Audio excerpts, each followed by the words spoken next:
Satu hal yang ku rindukan, ya Tuhan,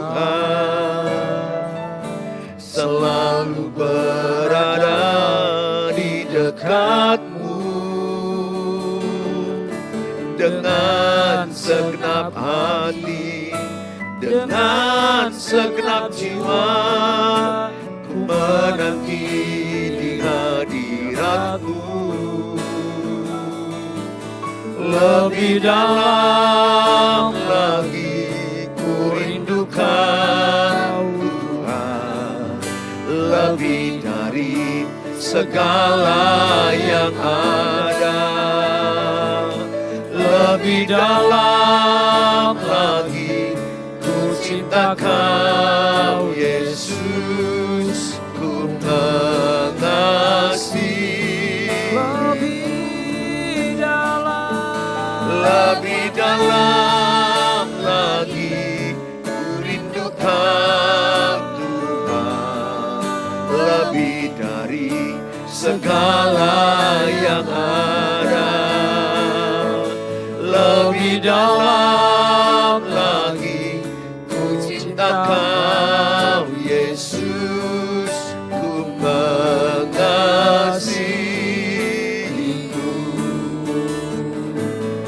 Lebih dalam lagi ku rindu Kau Tuhan, lebih dari segala yang ada. Lebih dalam lagi ku cinta Kau Yesus, ku mengasihi-Mu.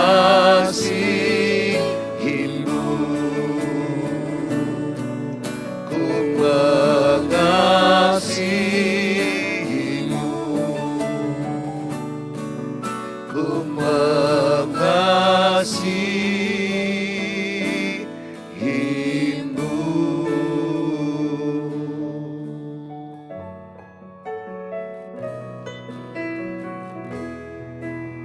Betapa hatiku berterima kasih Yesus, Kau mengasihiku, Kau memilikiku. betapa hatiku, Betapa hatiku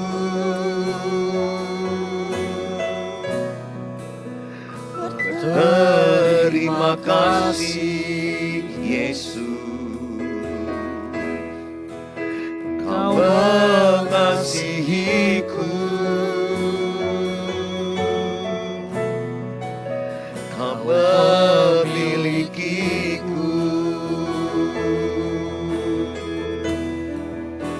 Hanya ini Tuhan persembahanku, segenap hidupku, jiwa dan ragaku, sebab tak ku miliki harta kekayaan yang cukup berarti untuk ku persembahkan.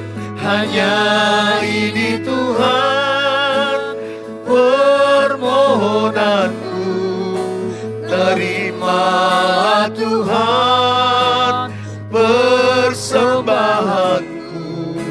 Pakailah hidupku sebagai alat-Mu seumur hidupku.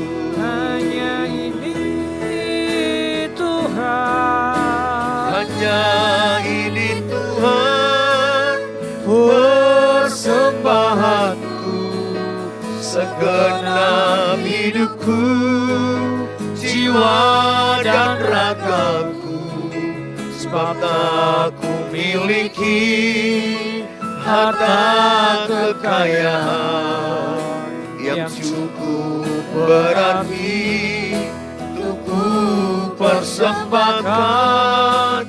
hanya ini Tuhan permohonanku. Terimalah Tuhan persembahanku, pakailah hidupku sebagai alatmu seumur hidupku.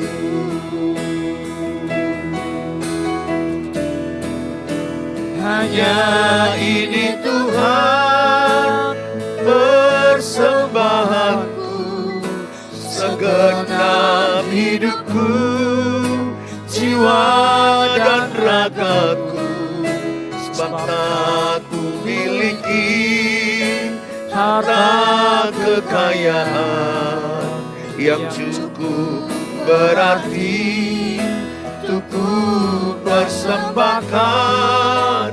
Hanya ini Tuhan permohonanku. Terima Tuhan persembahanku, pakailah hidupku sebagai alatku seumur hidupku.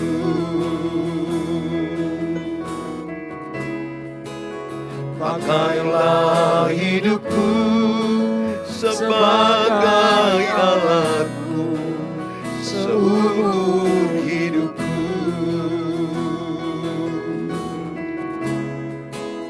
Pakailah hidupku sebagai alatmu seumur hidupku.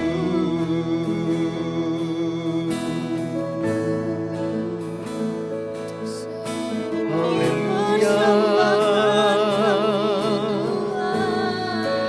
Pakailah hidup kami Tuhan, kami persembahkan hidup kami, kami persembahkan tubuh, roh dan jiwaku. Pakailah Tuhan, melayanimu, menjadi alatmu. Ditinggikanlah namamu, dimuliakanlah namamu. Biarlah namamu saja yang ditinggikan. Semua kami datang meninggikan namamu Tuhan, memuliakan namamu. Di hadiratmu ada kekuatan, di hadiratmu ada ketenangan, di hadiratmu ada hikmat bagi kami. Diberkatilah yang datang dalam nama. Biarlah setiap mulut bersorak-sorai memuji-Mu, menyembah-Mu Tuhan. Haleluya, haleluya.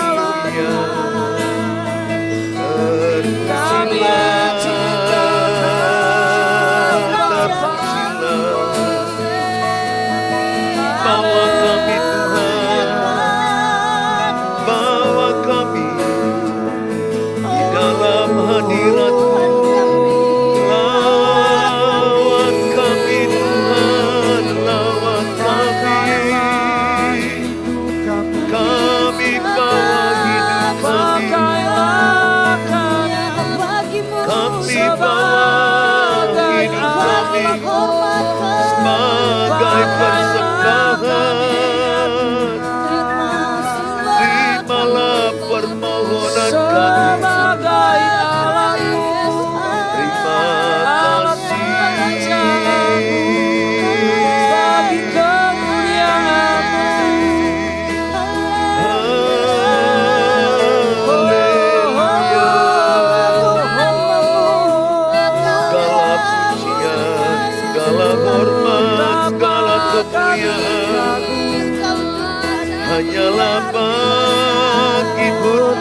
namamu. Yesus, Terima kasih.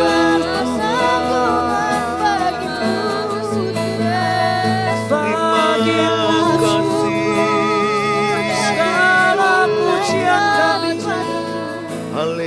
biarlah Haleluya. seluruh umatmu menyembah. Kami bersyukur Tuhan. Kami bersyukur. Setiap hati kami Kami bawa persembahan bersekutu denganmu. syukur kami. Doa syukur kami. Segala pujian, segala syukur kami hanyalah bagi-Mu Tuhan. Kerinduan kami, Haleluya. terima kasih.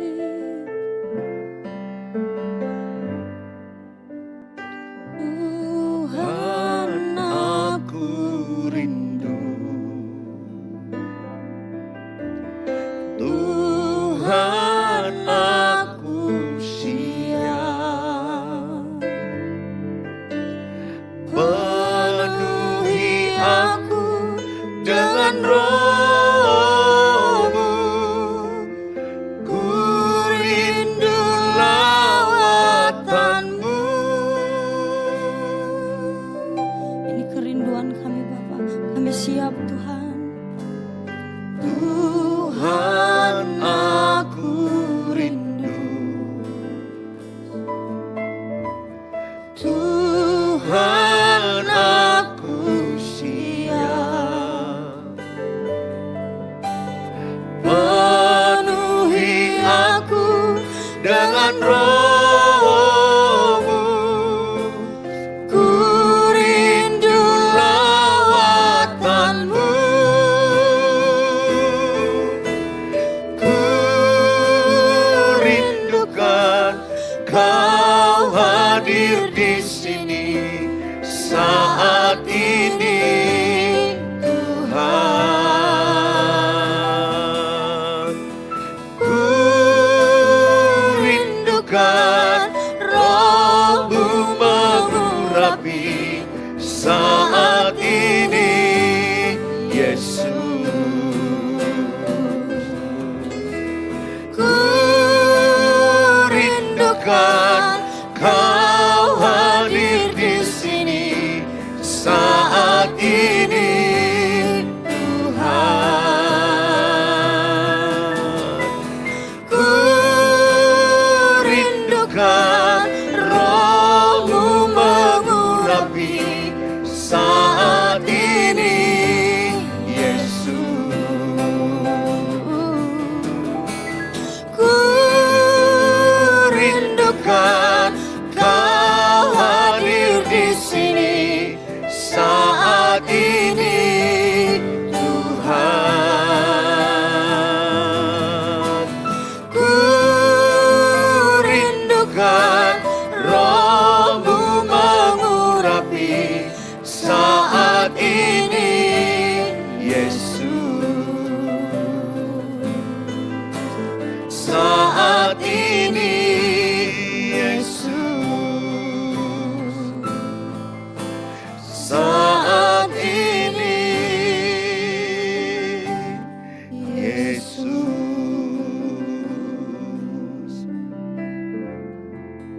Mari kita berdoa. Bapa di sorga, dalam nama Tuhan Yesus, lawatlah kami Tuhan saat ini. Biarlah Roh-Mu mengurapi kami. Biarlah Roh-Mu mengurapi semua yang menyaksikan. Dimanapun mereka berada, di rumah, di perjalanan, tempat pekerjaan, hamba-Mu berdoa, urapilah mereka. Sehingga ketika mereka menyaksikan acara ini, mereka dilawat oleh Roh Tuhan. Mereka diberkati Tuhan. Mereka diberikan kekuatan baru. Mereka diberikan hikmat makrifat. Mereka diberikan solusi terhadap pergumulan persoalan mereka. Bahkan kami berdoa kalau mereka dalam keadaan sakit, Tuhan mengulurkan bilur-bilur-Mu oleh kuasa-Mu, oleh mujizat-Mu terjadilah kesembuhan. Urapilah obat-obat yang dimakannya, urapilah dokter atau rumah sakit yang dikunjunginya. Kami berdoa dalam nama Tuhan Yesus. Ada urapan kesembuhan, ada kuasa kesembuhan. Itu janji-Mu Tuhan. Terima kasih Bapa, menara doa pagi ini memberkati semua kami yang menyaksikannya dimanapun berada. Bahkan di tempat ini pun kami merasakan ada Tuhan Yesus yang bertahta. Ada Tuhan Yesus yang menjamah kami, membawa kami menjadi kesaksian, menjadi berkat bagi banyak orang. Dalam nama Tuhan Yesus kami siap menerima firman Allah. Amin. Amin. Shalom bagi keluarga saya, keluarga kami yang ada di sosial media. Baik saudara ada di berbagai sosial media, mungkin saudara menyaksikan ini dari YouTube. Tuhan Yesus memberkati, dan melalui Facebook juga Tuhan Yesus memberkati. Saudara, mari pada hari ini kita mendengarkan firman Tuhan dengan tema selalu membawa keluarga di dalam doa. Selalu membawa keluarga di dalam doa, selalu membawa orang-orang yang kita cintai di dalam doa. Kalau ini kita lakukan, percayalah, keluargamu akan dipulihkan Tuhan. Ya, ketika Alkitab berkata, kalau ada beberapa orang yang membela Sodom dan Gomora, 50 kata Abraham kepada Allah, maka Allah akan membela mereka. Sampai kepada 10 orang, Allah pun akan membela mereka. Intinya bukan masalah angka bilangan. Tetapi adalah apakah ada pembela, apakah ada pendoa di dalam keluarga kita. Kalau ada pembela di dalam keluarga kita, percayalah Tuhan pun akan memulihkan keluarga kita. Kalau ada pembela, pendoa, syafaat bagi bangsa, bagi kota, percayalah kota dan bangsa kita pun akan dibela Tuhan. Saya ajak kita sama-sama, ayo mari kita menjadi orang-orang yang suka mendoakan orang-orang yang kita cintai. Orang-orang yang kita kasihi, keluarga-keluarga kita. Saya bacakan dalam Filemon pasal 1 ayat 4-7. Aku mengucap syukur kepada Allahku setiap kali aku mengingat engkau dalam doaku. Karena aku mendengar tentang kasih-Mu kepada semua orang kudus dan tentang iman-Mu kepada Tuhan Yesus. Dan aku berdoa agar persekutuan-Mu di dalam iman turut mengerjakan pengetahuan akan yang baik di antara kita untuk Kristus. Dan dari kasih-Mu sudah kuperoleh kegembiraan besar dan kekuatan, sebab hati orang-orang kudus telah Kau hiburkan, saudaraku. Saudara, cerita latar belakang Nats Filemon ini hanya satu pasal. Tulisan Rasul Paulus dari penjara kepada Filemon, muridnya. Filemon ini adalah murid daripada Rasul Paulus. Dia menuliskan betapa dia mendoakan Filemon, betapa dia sungguh-sungguh mengasihi Filemon, sampai dia membawa Filemon terus dalam doanya. Pada Filemon 1 ayat 4 dan ayat yang ke-6 dikatakan, aku terus berdoa kepadamu Filemon. Di dalam kasih-Mu kepada Kristus, aku sangat bersyukur, aku berterima kasih. Nah ceritanya, Filemon punya budak namanya Onesimus.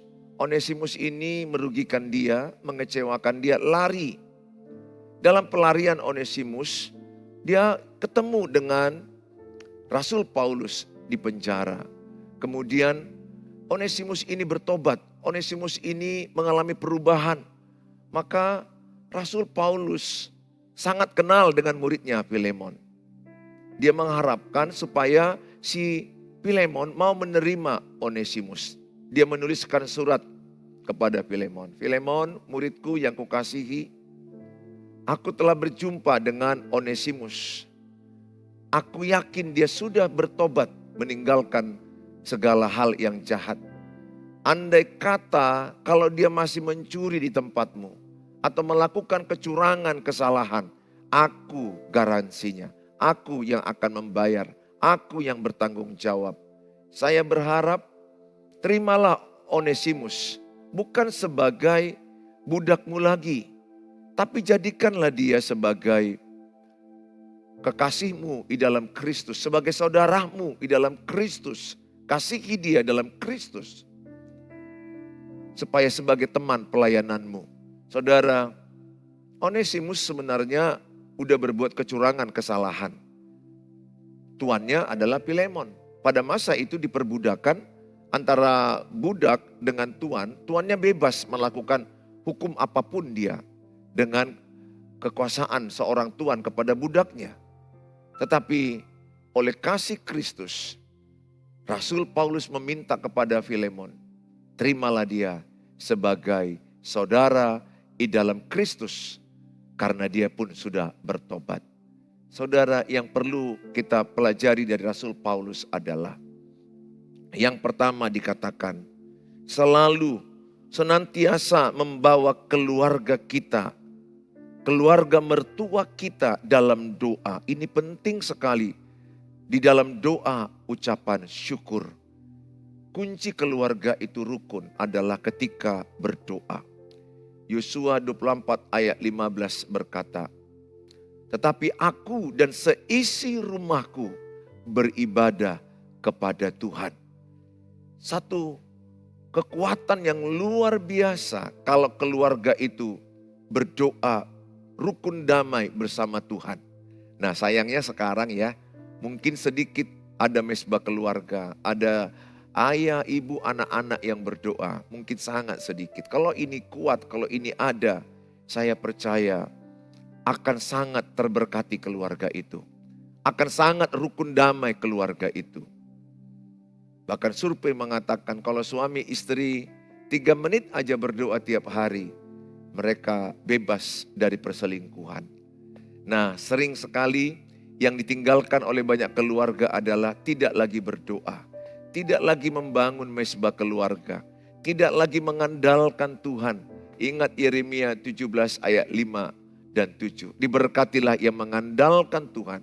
Diberkatilah orang yang percaya kepada Tuhan. Terkutuklah orang yang mengandalkan manusia.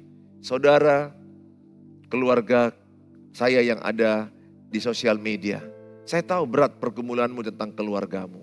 Beberapa sangat berat pergumulan di bidang pernikahan, hubungan pernikahan yang hancur-hancuran. Dan yang berakibat korban kepada anak-anak. Bahkan hubungan dengan keluarga mertua yang tidak akur. Ada aja persoalan, masalah kesilapan lah, masalah kesombongan, keegoisan.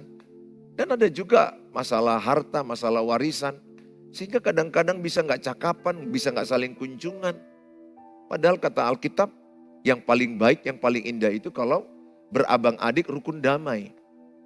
Nah saudara, apa yang saya lakukan sebagai pendeta untuk keluarga saya rukun damai? Untuk istri anak-anak saya tiap hari berdoa untuk mereka. Dan sedapat-dapatnya pun saya ajak mereka terus berdoa bersama-sama. Dan saya terus mengajak mereka supaya mereka baca Alkitab, punya mesbah pribadi dengan Tuhan. Dan untuk keluarga besar mertua saya, ini yang saya lakukan. Saya mendoakan setiap hari mereka. Keluarga besar mertua saya ada 3 keluarga, istri saya paling kecil. Saya doakan dari mertua, ayah mertua, ibu mertua, saya doakan. Kepada lai saya, kepada keluarga ipar-ipar saya doakan. Dan keluarga abang saya pun tiap malam saya doakan. Kami ada 4 bersaudara, saya nomor 3. Saya doakan, saya lihat kalau kita mendoakan, maka ada hikmat Tuhan turun. Sehingga kita bisa berdamai rukun dengan baik. Kalau kita membawa mereka dalam doa, kita makin cinta, kita makin sayang kepada mereka. Ingat, kalau engkau mau mengubah rasa bencimu kepada seseorang, bawalah dalam doa nama dia. Kalau engkau membawa nama seseorang dalam doa, maka engkau akan lihat sebenci-bencinya dirimu, engkau akan sayang sama dia. Percayalah kuasa doa. Ya, kadang kan di kampung ada orang benci kali sama kita, atau di kota, di rumah, keluarga mertua. Ada aja yang salah dari kita, ada yang gak cocok dengan pandangan dia. Dia sangat tidak suka sama kita. bahkan menggosip, memfitnah kita kemana, sehingga kita tersakiti, terkecewakan. Ada aja alasan kita untuk benci sama seseorang. Apalagi maaf kalau pasanganmu selingkuh. Atau mungkin engkau direndahkan oleh tetanggamu, teman kantormu, teman pelayananmu. Ada aja cara orang merendahkan, melemahkan kita. Tapi saya mau katakan, kalau orang-orang itu semua kau bawa dalam doa, Bapak Ibu bawa dalam doa, maka perasaanmu akan berubah dari kesal menjadi sayang. Dari benci akan mencintai dia. Saya hanya ajak kita, doakan suamimu tiap hari. Saya bisa merasakan dalam tayangan ini, ada istri yang sangat tersakiti dengan suami. Sangat benci, sangat kesal. Kalau kau ketemu sama dia, mungkin engkau sepertinya langsung darah tinggi. Langsung mau menyerang, langsung kesal. Mungkin juga suami yang sangat benci sama istri. Kalau ketemu rasanya mau bentak, mau marah. Sehingga di rumah banyak suara yang tinggi-tinggi, marah-marahan, high tone. Dan akibatnya anak-anak ketakutan, hewan peliharaan juga anabul jadi ketakutan. Rumah jadi mencekam. Tapi Alkitab berkata, kalau kita membawa dalam hadirat Tuhan, ada kemenangan. Ada perubahan. Sebenci-bencinya perasaanmu, yakin dengan iman. Ketika engkau membawa di hadirat Tuhan, akan berubah menjadi cinta dalam Tuhan Yesus. Mengasihi pasanganmu, mengasihi anak-anak yang mengecewakanmu. Kalau engkau membawa keluarga mertuamu, iparmu, edamu, keluarga besarmu kau bawa dalam doa. Lihat pekerjaan Roh Kudus akan melawat engkau. Sehingga engkau bisa berlaku ramah, berkomunikasi baik. Ingat, hidup rukun damai tidak cukup hanya didoakan. Diusahakan. Ibrani 12:14 dikatakan, berusahalah hidup damai. Berusaha berarti ada usaha kita. Kita nggak boleh hanya pangku tangan, berdiam diri. Kita tahu udah nggak cakapan dengan ipar, nggak cakapan dengan mertua, nggak cakapan dengan suami, anak-anak, diam-diaman, kesal-kesalan. Jangan mau. Jangan mau. Keluarga itu dijadikan Tuhan sorga. Suasana sorga adalah ada damai sejahtera, ada sukacita, ada kebenaran. Sehingga sebenarnya saudara bisa merasakan suasana sorga di keluargamu. Kalau di keluargamu itu ada hadirat Tuhan, akan ada damai, akan ada sukacita, akan ada kebenaran yang memimpin keluarga itu. Yang saya sayangkan sebagai pendeta, banyak keluarga bermasalah, keluarga-keluargaku di YouTube, di Facebook. Saudara, saya banyak menjumpai keluarga-keluarga yang bermasalah. Keluarga-keluarga yang sangat-sangat tidak harmonis. Hubungan yang retak, hubungan yang hancur. Saling tidak suka ketemu. Kalau ketemu langsung bawaannya jadi marah-marahan. Yang saya sayangkan, sudah begitu keadaan keluarga. Yang mereka lakukan adalah menceritakan ke orang lain. Sehingga mereka berharap kepada orang lain. Apa artinya menceritakan keluargamu kepada orang lain? Saya tidak salahkan kalau itu kepada ayah, ibumu atau pendeta yang kau percayai. Tapi kalau terlalu kau banyak ceritakan kepada orang lain, masalah suamimu, masalah istrimu, saya pikir itu akan menjadi masalah sekampung. Berita sekampung menjadi berita umum. Bukankah kasih itu menutupi pelanggaran? Saya berdoa, ayo sama-sama semua kita, kalau ada persoalan, datang kepada Tuhan. Kalau engkau punya waktu cerita kepada orang, itu jalan yang tidak tepat menurut saya. Kecuali kalau untuk karena konseling kepada konselor. Tapi engkau tidak punya waktu cerita ke Tuhan. Ayo sekarang rubah. Ada banyak istri-istri bertanya kepada saya, Pak Pendeta, bagaimana caranya supaya suamiku pulang dari perselingkuhannya? Pulang dari tempat di mana dia lari dengan wanita lain. Bagaimana caranya? Apa yang kulakukan? Saya selalu menjawab. 1 Petrus 3 ayat yang pertama. Hai istri, menangkanlah suamimu tanpa perkataan. Hai suami, menangkanlah istrimu tanpa perkataan. Hai orang tua, menangkanlah anak-anakmu tanpa perkataan. Menangkanlah keluarga mertuamu tanpa perkataan. Maksudnya apa Pak Pendeta tanpa perkataan? Dalam 1 Petrus 3 ayat 1 dan 2. Dikatakan adalah lewat kelakuanmu. Nah kalau hari ini saya katakan lewat doamu. Kalau engkau berdoa, engkau menabur dengan air mata. Engkau tekun berdoa. Berdoa dengan tidak jemu-jemu. Seperti seorang janda dengan hakim yang lalim. Dia minta supaya dibela haknya. Hakim ini menolak. Tapi janda ini berkata, tiap hari aku akan datang. Dia datang lagi kedua, hakim ini menolak. Dia datang lagi yang ketiga, hakim ini menolak. Dia datang terus, hakim itu menolak. Dan ke suatu waktu, hakim itu berpikir, daripada aku capek dan repot. Udahlah, aku tolong janda ini dalam kasusnya. Allah memberi perumpamaan janda dengan hakim yang lalim. Maksudnya gini, kalau hakim itu aja didatangi oleh janda mau menolong. Kira-kira itu gambaran. Kalau kita berdoa dengan terus menerus datang kepada Tuhan. Kita minta kemurahan Tuhan, pertolongan Tuhan, hikmat Tuhan. Apapun masalah keluargamu, Tuhan pasti akan bela. Bagianmu adalah membawa keluargamu dalam doa. Bagianmu adalah untuk terus membawa orang-orang yang kau cintai dalam doa. Atau orang-orang yang mengesalkan di hatimu, bawa dalam doa. Kalau engkau membawa dalam doa, saya terlalu percaya. Ada urapan Tuhan, ada jamahan Tuhan. Memang ya Bapak Ibu, doa itu kelihatannya nggak langsung ada jawaban. Tapi ada juga yang bisa langsung, tapi ada juga memang lewat proses. Makanya Pengkhotbah 3 ayat yang ke-11 dikatakan semua indah pada waktunya. Ada waktunya menabur, ada waktunya menuai. Ada waktunya menangis, ada waktunya tertawa. Saya sebagai hamba Tuhan mengajak sama Bapak Ibu. Kalau saat ini mungkin waktumu lagi sedang menabur. Terus aja tabur. Galatia 6 ayat 9 dikatakan, jangan jemu-jemu berbuat baik. Teruslah engkau mendoakan pasanganmu, keluargamu, dan teruslah berbuat baik kepada pasanganmu. Walaupun dia mengecewakan kepada keluargamu. Bukankah Roma 12 ayat 21 berkata, kalahkan kejahatan dengan kebaikan. Sehingga kalau engkau melakukan bagianmu berdoa, dan melakukannya dengan terus juga berbuat baik. Lihat, Tuhan bekerja membela hakmu. Tuhan menolong engkau. Tuhan sanggup memulihkan pernikahanmu. Tuhan sanggup memulihkan keluargamu.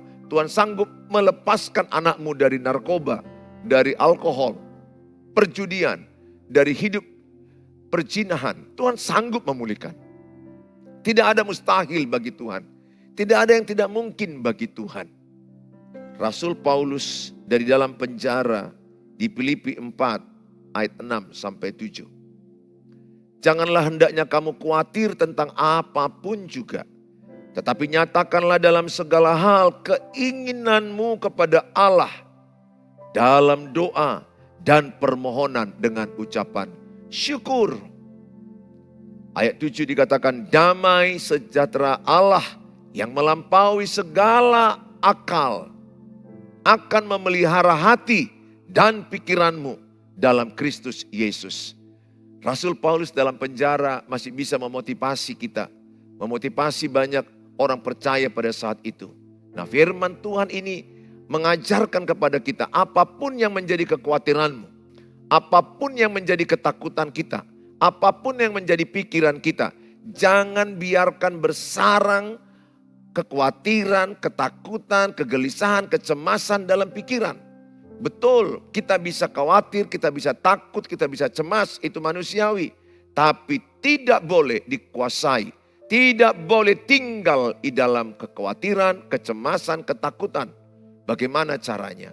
Datang kepada Tuhan. Serahkan segala kekhawatiranmu lewat permohonan doa dan ucapan syukur. Kalau saya praktekkan begini Bapak Ibu. Ketika saya ada punya persoalan pernikahan, saya hanya katakan terima kasih Tuhan buat persoalan pernikahan ini. Tentu sebagai pribadi tidak ada yang mau ada persoalan, tidak ada yang mau menderita. Tapi kadang-kadang penderitaan itu memang diizinkan Tuhan datang untuk kebaikan kita. Untuk mendewasakan, untuk membentuk karakter. Berkat-berkat lewat penderitaan itu banyak. Ada kemuliaan. Sehingga saya belajar, walaupun tidak langsung ya pada waktu itu. Tapi saya saat ini sangat bersyukur kepada Tuhan setiap persoalan-persoalan. Karena saya percaya Roma 8 ayat 28, Allah turut bekerja mendatangkan kebaikan. Saya sudah lihat setiap persoalan yang saya hadapi, baik masalah pernikahan, mendidik anak, keuangan yang berat, kesehatan yang berat. Ini ke depan juga pasti akan ada persoalan yang kualami. Sebagai orang yang hidup pasti ada persoalan, ada penderitaan. Saya belajar menerapkan ayat ini, apa yang disampaikan firman Allah. Yaitu bersyukur dalam persoalan. Rasul Paulus di penjara itu bersyukur. Begitu juga Rasul Paulus ketika menuliskan surat kepada Filemon. Dia berdoa dengan ucapan syukur. 1 Tesalonika 5 ayat 18. Mengucap syukurlah dalam segala hal. Sebab itu yang diinginkan Kristus kepada kita. Doa yang paling sempurna mengucap syukur. Doa yang paling powerful, berkuasa mengucap syukur. Praktekkan ini. Jangan mengeluh. Mengeluh itu mengundang roh kematian. 1 Korintus 10 ayat 10. Mengeluh itu membawa orang semakin lemah. Semakin mengalami yang namanya ketakutan dan mengalami yang namanya kemunduran. Mengeluh itu artinya tidak percaya Tuhan mengubah hidup dia. Mengeluh artinya dia gak percaya Tuhan menolong dia. Saya sebagai hamba Tuhan, saya belajar satu kata pun tidak mengeluh. Saya belajar, saya tidak bilang saya sempurna. Tapi tekad saya, no complaint. Tidak ada mengeluh dalam hidup saya. Karena aku tahu, Tuhan Yesus menginginkan saya bersyukur. Karena aku tahu, setiap peristiwa yang kualami ada kebaikan yang diizinkan Tuhan. Bahkan sekalipun itu karena kebodohan, kesalahan saya. Tuhan izinkan supaya aku belajar dari kebodohan itu. Supaya aku belajar dari kesalahan itu. Sehingga saudara-saudara, Bapak Ibu yang saya kasihi, buat ibu-ibu yang menonton, khususnya buat ibu. Mungkin engkau sangat menangis dengan masalah pernikahan keluargamu, keuangan, kesehatan. Bagi Bapak Ibu juga yang lagi sedang sakit, di rumah sakit, di rumah dimanapun engkau yang sedang lagi menderita dalam kesusahan. Pesanku samamu, bersyukurlah, angkat obatmu, katakan terima kasih Tuhan, aku masih bisa memakan obat ini. Jadikan ini obat kesembuhan bagi saya. Urapi obat ini Tuhan, urapi rumah sakit dokter. Engkau mengucap syukur. Mungkin engkau sudah seminggu, sebulan belum sembuh-sembuh di rumah sakit. Ingatlah, bagi Allah tidak ada yang mustahil. Di dalam kitab Lukas 18 ayat 8, dia melihat iman di hatimu. Dia melihat imanmu. Ketika imanmu tidak goyah. Markus 11 ayat 23-24. Apapun yang kau doakan, Tuhan akan berikan. Tetaplah beriman, tetaplah percaya bahwa Tuhan Yesus sanggup menyembuhkan. Katakanlah tiap hari, aku sehat, aku sembuh, aku kuat, aku diberkati Tuhan, Tuhan urapi aku. Saudara, bahkan perkatakan tiap hari, keluargaku bahagia, keluargaku dipulihkan, keluargaku rukun damai, keluargaku diberkati Tuhan, pernikahanku better and stronger. Engkau terus mendeklarasikan imanmu. Engkau terus mendeklarasikan apa yang kau percayai. Engkau memperkatakan imanmu. Maka engkau akan melihat ada mujizat lewat perkataan imanmu. Tuhan sanggup memulihkan keluargamu. Jangan katakan keluargaku hancur, pernikahanku hancur, anak-anakku hancur, hidupku hancur, masa depanku hancur. Ingat apa yang kau tabur, itu kau tuai. Ketika Bapak Ibu berkata hancur, maka hancurlah ke depan. Hidup dan mati dikuasai lidah, siapa suka menggemakannya akan makan buahnya. Apa yang kau tabur dalam perkataan, itu menjadi kenyataan. Ingat, perkataan itu adalah doa. Jadi bukan hanya doa lipat tangan kita doa. Setiap omongan itu bagian dari doa. Sehingga hati-hati. Jangan kau mengatakan aku jelek, aku tidak laku, aku tidak punya jodoh, nasibku hancur, hidupku akan berantakan, aku sakit-sakitan. Jangan. Imani yang baik, maka yang baik datang padamu. Imani yang benar akan datang kepadamu. Percaya, hidupi firman Allah. Nah saudara yang saya kasihi, Rasul Paulus mengingatkan kita supaya kita membawa dalam doa. Yakobus 5:16 juga dikatakan, karena itu hendaklah kamu saling mengaku dosamu dan saling mendoakan supaya kamu sembuh. Doa orang yang benar bila dengan yakin didoakan sangat besar kuasanya. Ayat ini mengajak kita saling mengaku dosa, penting mengaku dosa. 1 Yohanes 1 ayat 9. Jikalau engkau mengaku dosamu, ia setia dan adil. Ia menyucikan engkau dari segala dosa dan kejahatan. Penting sekali pengakuan dosa. Dalam kitab Yesaya dikatakan, bukan kurang panjang tangan Tuhan menolong kita. Bukan kurang lebar telinga Tuhan menolong kita. Tetapi pemisah kita dengan Allah adalah dosa dan kejahatan kita. Jadi kalau ada dosa, akui. Mungkin Bapak Ibu sakit hati sama orang, ya itu dosa. Akui, Tuhan, aku menyimpan dendam, benci, kecewa, ampuni aku Tuhan. Mungkin ada dosa perzinahan, percabulan, akui, tinggalkan. Mungkin ada dosa-dosa kebohongan, dosa yang lain, akui. Jadi sebelum saling mendoakan, saling mengaku dosa. Saya gitu sebagai pendeta hamba Tuhan, tidak sempurna.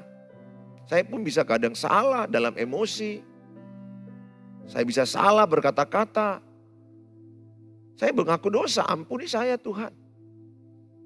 Kita nggak sempurna, mengaku dosa itu penting. Setelah itu kita saling mendoakan. Kalau kita saling mendoakan, makanya keluarga itu penting saling mendoakan. Suami, doakan istrimu. Istri, doakan suamimu.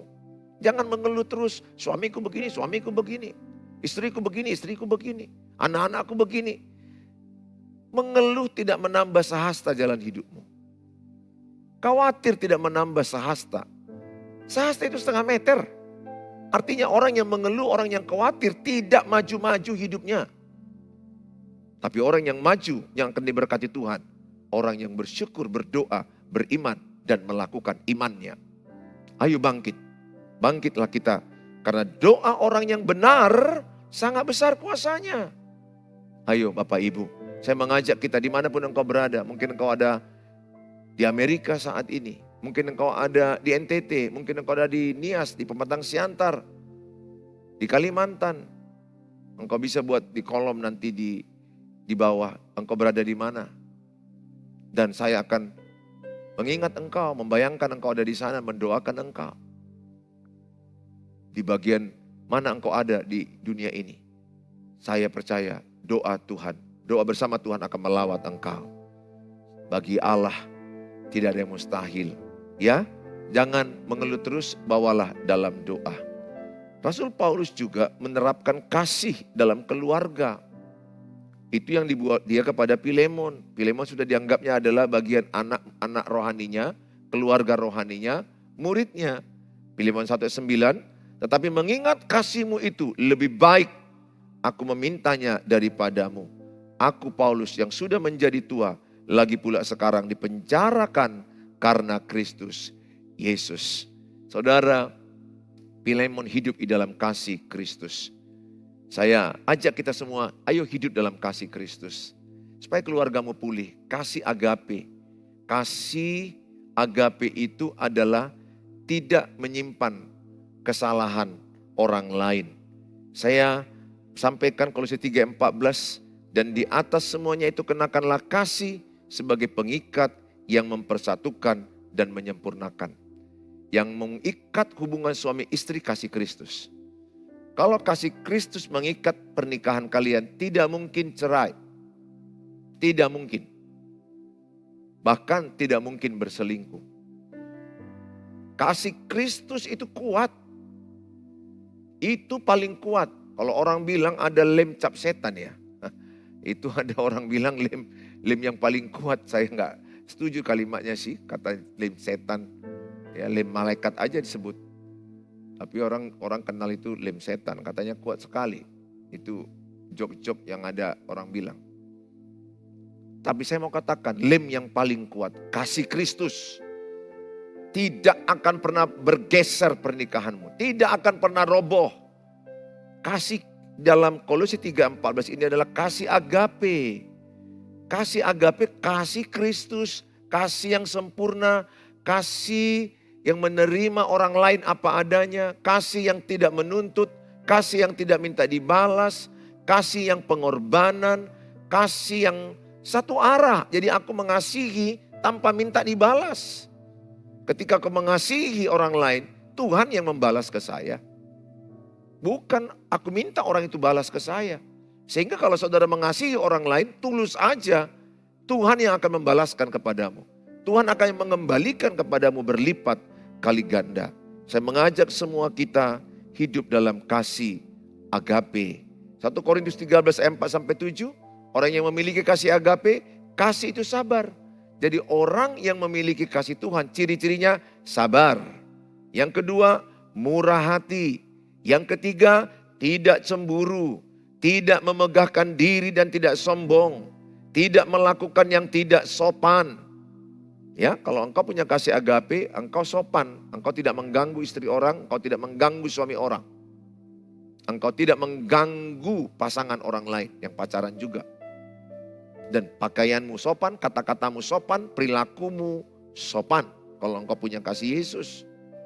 Saudara, dikatakan kasih Kristus tidak mencari keuntungan diri sendiri. Jadi saya tidak mencari keuntungan saya. Tapi saya bagaimana hidup saya menjadi keuntungan bagi orang. Bagaimana hidup saya jadi berkat bagi orang lain. Dan dikatakan tidak pemarah. Orang yang punya kasih Kristus tidak pemarah. Bukan tidak boleh marah. Tidak pemarah. Pemarah itu artinya marah-marah terus setiap hari kerjanya. Marah karena kasih kepada anak yang mungkin pulang malam jam 1 pagi ya wajar dimarahin. Anak-anak kecil 3-4 tahun main cok listrik ya itu wajar dimarahin. Ya ini pemarah. Kasih Kristus ciri-cirinya orang itu tidak pemarah. Tidak menyimpan kesalahan orang lain. Ibu-ibu jangan simpan kesalahan suamimu. Kesalahan edamu, iparmu, jangan. Mertuamu, jangan. Jangan, gak boleh. Dalam hati kita ini gak boleh ada sakit hati. Gak boleh ada yang namanya menyimpan kesalahan orang lain. Ampuni. Ampuni dia. Sebagaimana Kristus mengampuni kita, demikianlah engkau mengampuni orang lain.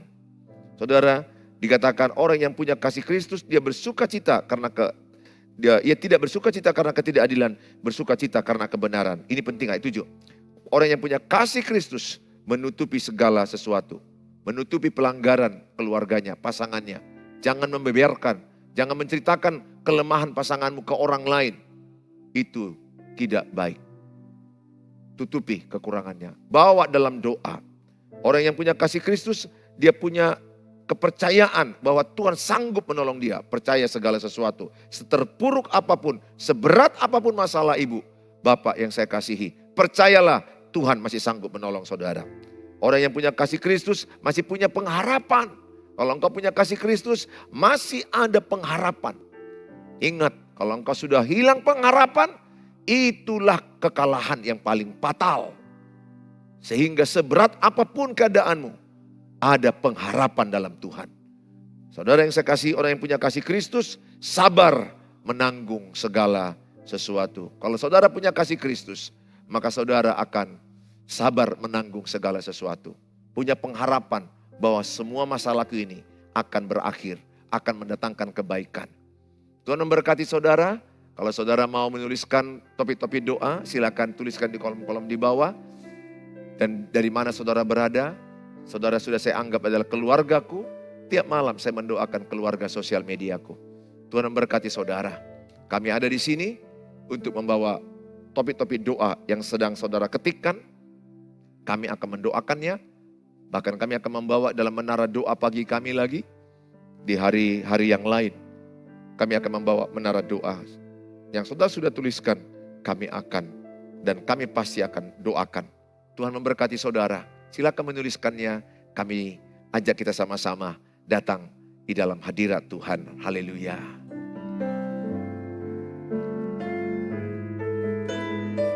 Tuhan, rindukan Kau hadir di sini saat ini.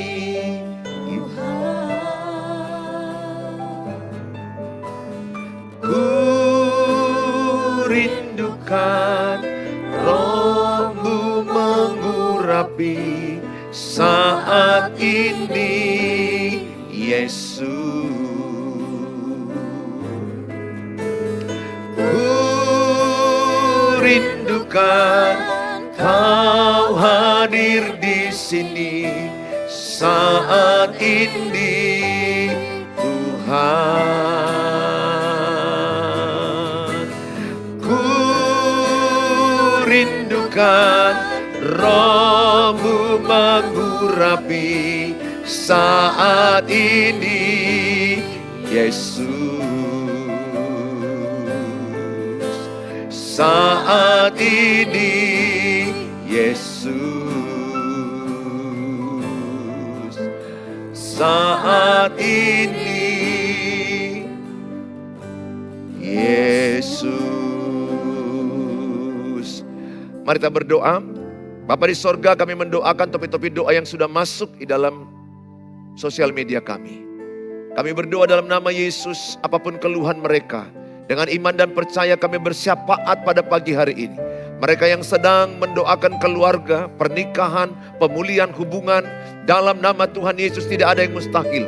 Allah yang sanggup memulihkan keluarga-keluarga, Allah yang punya ide atas pernikahan, Allah juga yang punya ide mengembalikan pernikahan demi pernikahan. Kembalikan suami yang terhilang, istri yang terhilang, anak-anak yang terhilang. Dalam nama Yesus, pulih keluarga ini. Bahkan hubungan-hubungan dengan keluarga besar, mertua keluarga besar kami yang terputus, yang tidak cakapan, yang tidak kunjungan, yang ada rasa benci, tidak enakan, dalam Tuhan Yesus berubah menjadi cinta kasih. Berubah menjadi rasa sayang persaudaraan berabang adik. Dalam Tuhan Yesus ada kuasa lawatan menjamah keluarga-keluarga. Hubungan antar menantu dengan mertua dipulihkan.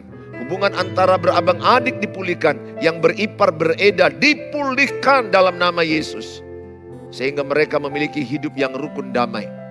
Kami juga berdoa bagi keluarga-keluarga yang kesusahan keuangan, pekerjaan, usaha mereka. Dalam Tuhan Yesus, Allah melawat menjamah mereka. Allah memberi hikmat kepada mereka sehingga mereka mampu mengelola keuangan yang benar, mampu mengelola bisnis usaha yang benar, ide-ide yang luar biasa, keberanian yang luar biasa, sehingga usaha mereka bertambah-tambah diberkati Tuhan. Beruntung dan berhasil ada menyertai mereka. Kami juga berdoa bagi keluarga-keluarga kami yang sakit di dalam keluarga sosial media Tuhan. Hamba-Mu berdoa mereka yang mungkin sedang berjuang untuk sehat. Mungkin ada yang sakit di bagian dada, di bagian perut, di bagian kepala, di bagian saluran air seni. Kami berdoa Tuhan, kami berdoa bagian kaki mereka, bagian tangan mereka, saraf-saraf mereka yang terjepit. Fungsi ginjal yang bermasalah, fungsi hati yang bermasalah, sesak napas yang mereka rasakan akibat ada gangguan di jantung, di paru-paru. Hamba-Mu berdoa, mereka mungkin sulit berjalan, sulit mereka bergerak. Dalam Tuhan Yesus tidak ada yang mustahil. Urapi obat-obat yang mereka sedang makan dalam nama Tuhan Yesus.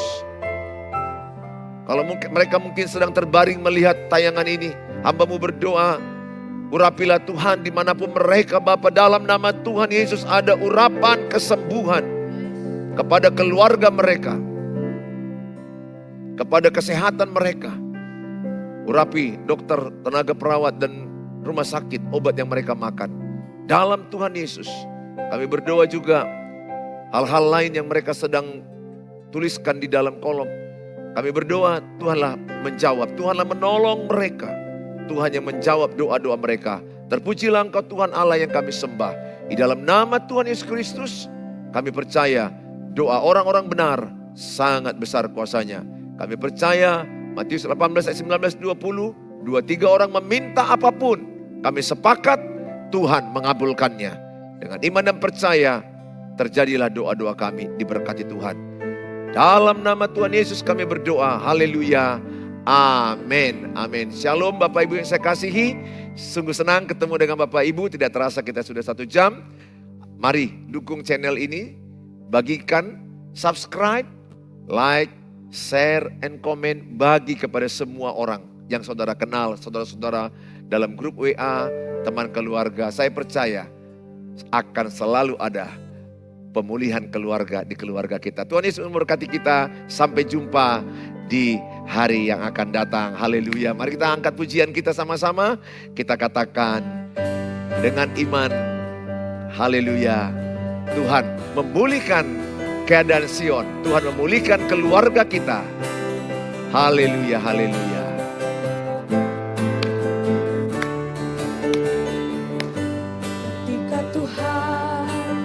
Memulihkan keadaan Sion, keadaan kita seperti orang yang bermimpi.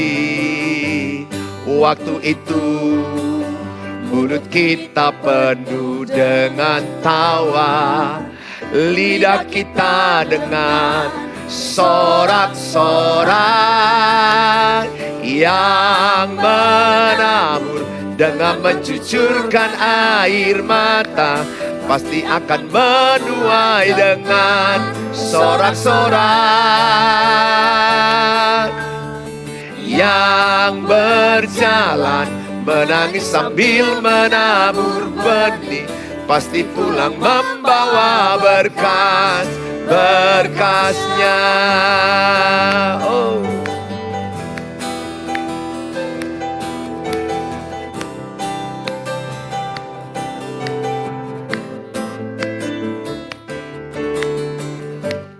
Ketika Tuhan memulihkan keadaan Sion, keadaan kita seperti orang yang bermimpi. Waktu itu mulut kita penuh dengan tawa, lidah kita dengan sorak-sorai yang menabur dengan mencucurkan air mata, pasti akan menuai dengan sorak-sorai. Oh.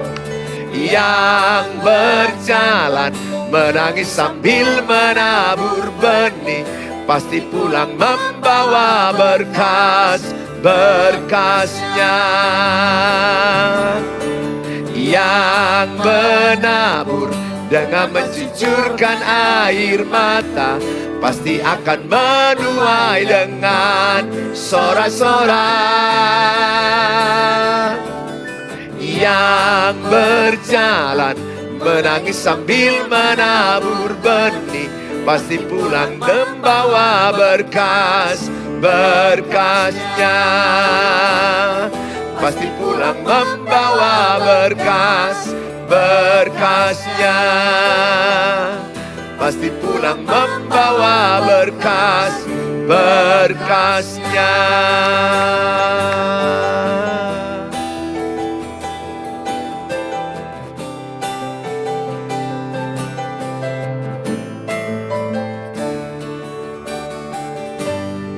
Shalom, sampai ketemu di waktu yang lain. Tuhan Yesus memberkati kita. Teruslah berdoa. Tuhan Yesus memberkati saudara dalam doa-doa saudara. Sampai ketemu di waktu yang akan datang.